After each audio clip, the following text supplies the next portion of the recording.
प्रकार से कि बैल का एक नकार पर चमड़ी मंडी हुई थी और उस पर डंडे बज रहे थे, क्योंकि वो बजाते हैं, बजाते हुए आवाज़ निकलती है उस पर, तो उसमें से आवाज़ आ रही थी।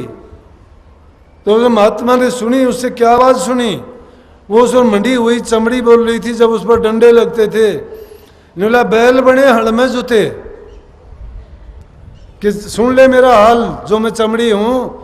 महात्मा पूछता है तेरे पर डंडे क्यों बज रहे हैं? बोला कि बैल बने हड़ में जुते, और फिर ले तेली को दीन, कि फिर तेली को दे दिया, तेली के को लू चले, और फिर घेर कसाई लीन, फिर तेली के चले जब हल में चलने लायक नहीं रहे तेली को दे दिया, तेली के उस घाणी में चले उसमें कामयाब नहीं कसाई को दे दिया, कि चला नहीं जाता था, बूढ़े हो गए।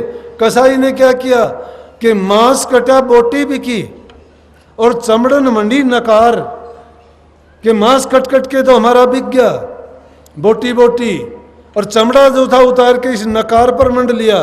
बोला कुछ एक कर्म बाकी रहे तिस पर पड़ती मार, कि अभी और भी कर्म बाकी मेरे हैं उस पर ये मार पड़ रही है अभी, कि वो मार मत चमड़ी भी मेरी पिट पिट के पूरे कर देगी, अभी वो कर्म की मार पूरी नहीं हुई है। प्रेमियों हम इंसान हैं, ज्ञान है, हमें समझ है, सोचो हम भी कर्जदार हैं ना, तो हमारी भी इसी प्रकार से वो तुनका करके पल पल करके दुख दे के हमारे कर्म पूरे जरूर होने हैं और हमें करने हैं। एक ही तरीका है, वो ये है कि सुनो ध्यान दे के, वो बात गुरु वाली घाटी की है। जब गुरु वाले रास्ते पर चल पड़ोगे ना, वो कर्म तुम्हारे लाख मन के छटाक भर में पूरे होंगे, बरसों में कटने वाले मिनटों और सेकंडों में कटेंगे। कटने का तरीका भी एक नहीं है, तुम्हारे ध्यान से कटेंगे, सौपन में कट जाएंगे, यथार्थ में कट जाएंगे, या गुरु जो रास्ता बताता है तुम्हें दान का बताता है दान से कटेंगे, प्रेम से कहते हैं प्रेम से कटेंगे, तन के कर्म सेवा करने से कटेंगे, मन के कर्म नाम के सुमन से कटेंगे। अब काटने चाहो तो तरीका मैंने भी आपको सुझा दिया, रास्ता बता दिया। अगर काटना चाहोगे तो अपने कर्म को काट सकते हो। जो नहीं काटना चाहते और संतों की बात पर यकीन नहीं लाते, तो वही दुनिया में आपको छूट है जीने के लिए।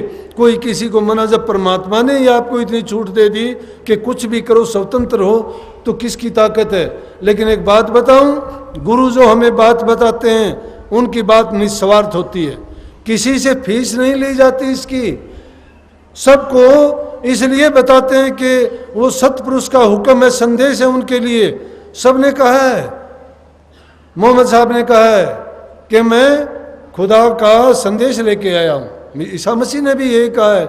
लेकिन संतों ने ये बिना बताए ही वो तो कहते हैं कि भाई हम तो सेवक बन के आए हैं, लेकिन हमारी बात मानोगे तो उसका फायदा आपका है, हित आपका है, जीवन आपका सफल होगा।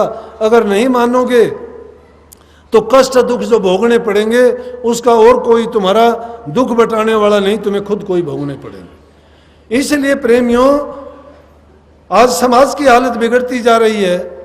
ये बात कभी हमने किसी ग्रंथ में लिखी देखी क्या आपने? अगर देखी होगी तो एक आध बात ऐसी मिल जाएगी, बोलने वाला कोई तर्क वितर्क करने वाला जरूर बोल देगा। नहीं तो कभी पिता पुत्र का झगड़ा नहीं देखा, कभी बहन भाई का ऐसा बर्ताव नहीं देखा। क्या था उसमें कि सबकी एक दूसरे की इज्जत करते थे, सेवा करते थे, प्यार से रहते थे। तो वो जमाना आज भी है। ऐसा जुल्म और पाप और अन्याय नहीं करते थे कि भ्रूण हत्या जैसा कर्म किया जाए, कन्याओं को मार दिया जाए, सृष्टि को खत्म करने का ठेका नहीं उठा रखा। अगर ऐसा करेंगे तो ये सोच लो कि तुम्हारे घरों में बहू भी नहीं आएगी। जिस घर में बेटी नहीं है, बहू कहाँ से लेके आओगे? बहू नहीं होगी, तुम्हारा खानदान और वंश नहीं चलेगा। खानदान और वंश नहीं चलेगा, धीरे धीरे करके सृष्टि का ही विनाश हो जाएगा। तो ये परमात्मा के हुक्म के विरुद्ध बात हुई। इसलिए इस अपने जीवन में ऐसे घोर पापों से बचो, सबकी सहायता करो, परोपकार के रास्ते पर चलो, और वो करते हुए नाम की कमाई करते जाओगे तो मैं कहता हूं कि जो काम तुम्हारा 20 वर्ष में बनना था वो तुम्हारा 2 साल में बन जाएगा। लेकिन बात मानने से, और मुझे यकीन है पूरा, मैं इसीलिए बिल्कुल सादी भाषा में सबके साथ बैठ के मैं चाहता हूं कि जितना ज़्यादा से ज़्यादा लाभ मिले, जितना इन जीवों का कल्याण हो, उसके भोले जीव हैं। अज्ञान बस है, कईयों को पता नहीं बेचारों को। उनकी कोई ज्योतिषी अकल मार देता है, कोई पंडित मार देता है, कोई श्याणा सेवड़ा इनको ठगता है, कहता है तेरा ये हो गया, तेरा वो हो गया। अरे किस पाखंड में पड़ते हो? सच्चाई के रास्ते पर चलो, तुम्हारा बाल भी बांका नहीं हो सकता। जिसका साथी परमात्मा है उसी का तुम अपना ख्याल विचार, उसी की भक्ति और उसी का चिंतन सुमन करोगे तो ये दुनियादारी के ठगने वाले जीव अपने आप हटते चले जाए। पाखंड है सब। अगर उनके पास करने के लिए होता तो अपना कर लेते। वो क्यों मांग मांग के खाते? उन जिनको खुद का अपना नहीं पता वो दूसरे का क्या करेंगे? तो इस अज्ञान की बातों में मत पड़ा करो, सच्चाई के रास्ते पर चलो, सुमन भजन हो, ध्यान में अपना मन लगाओ। उसके लिए भक्ति के मार्ग में जरूरी है कि सत्य का पालन करो। अपने जीवन में सत्य को सबसे बढ़ के मानो। क्यों? बोलने में, चालने में, करने में, सब में हमने झूठ को अपना लिया है। हिंसा, पाप मत करो। अहिंसा के मार्ग पर चलो। किसी भी जीव को ना बोल के दुख दो, ना शरीर से दुख दो, और ना ही किसी के बारे में बुरा ख्याल रखो। वैसे अगर अच्छी तरह से जानना चाहते हो तो कई है शास्त्रों में, मनसा वाचा कर्म ना दुख काहू मत दे, ऐती रेणी जो रहर वो शब्द रस ले। अगर शब्द का रस लेना चाहते हो तो मन से, वचन से और कर्म से पवित्र हो जाओ, फिर तो तुम जो है खुद ही उसके रूप हो। आत्मा को परमात्मा का, आत्मा सु परमात्मा, आत्मा परमात्मा की अंश है। तो ये किस लिए खराब हुई कि इस काल देश में आके इस पर ये पर्दे चढ़ के कर्म के पर्दों को उतार के फेंक दो। गुरु यही तो भेद बताता है कि कर्म से बचो, कर्म को सुधारो, कर्म को बनाओ। कैसे बनेंगे? गुरु के हुक्म से, गुरु की आज्ञा से, उनके वचन के पालन से, उनके बताए नियमों पर चलने से, नाम का सुमन चिंतन भजन करने से। ध्यान अभ्यास करो, सच्चाई के मार्ग पर चलो, अहिंसा के मार्ग पर चलो, नाम को हमेशा याद रखो, बड़े बुजुर्ग की सेवा आदर सत्कार करो और अपने वचन वाणी को मीठा और अच्छा बनाओ, जिससे किसी को किसी प्रकार का दुख ना पहुंचाओ। तुम्हारा जीवन भी आनंदमय होगा और दूसरे को भी सुख देने वाले बनोगे।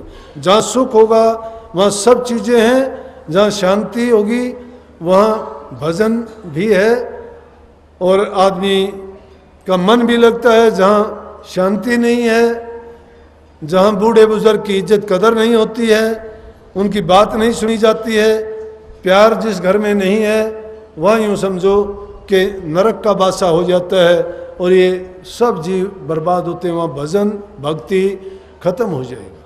तो जिस घर में संत मेहमान नहीं, भगवान की भक्ति नहीं, वो घर शमशान घाट के समान है। इसलिए परमात्मा की भक्ति किया करो, उनका गुणगान किया करो।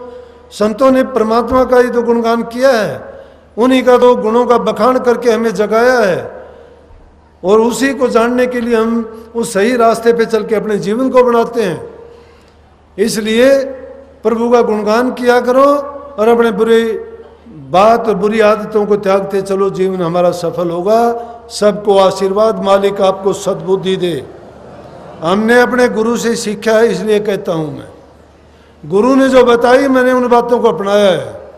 मेरी ना शास्त्र की बात, मैंने दूसरे गुरु की भी नहीं मानी किसी की, क्योंकि मेरा गुरु पूर्ण था। क्यों पूर्ण था? पूर्ण आए थे। अपूर्ण तो वो होते हैं दुनिया में आके खंडित हो जाते। मैं पूर्ण नहीं हूँ। पूर्ण क्यों नहीं? मैं खंडित हुआ। वो शब्द रूप थे, वो जिस रूप में आए थे उसी रूप से संसार से गए हैं, लेकिन मैं उस रूप में आया तो था लेकिन मैं खंडित हुआ। मैं इसलिए मैं पूरा नहीं हूँ, लेकिन गुरु का दिया हुआ उनका जानशीन हूँ, इसलिए उनका संदेश आप सबको पहुँचाऊँगा। और जो गुरु ने रास्ता बताया उस पर चल के जितना ज़्यादा से ज़्यादा होगा जीवन रहते सबके कल्याण का मार्ग दिखाऊंगा और आपको अच्छे रास्ते पर चलाऊंगा। राधा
क्रोध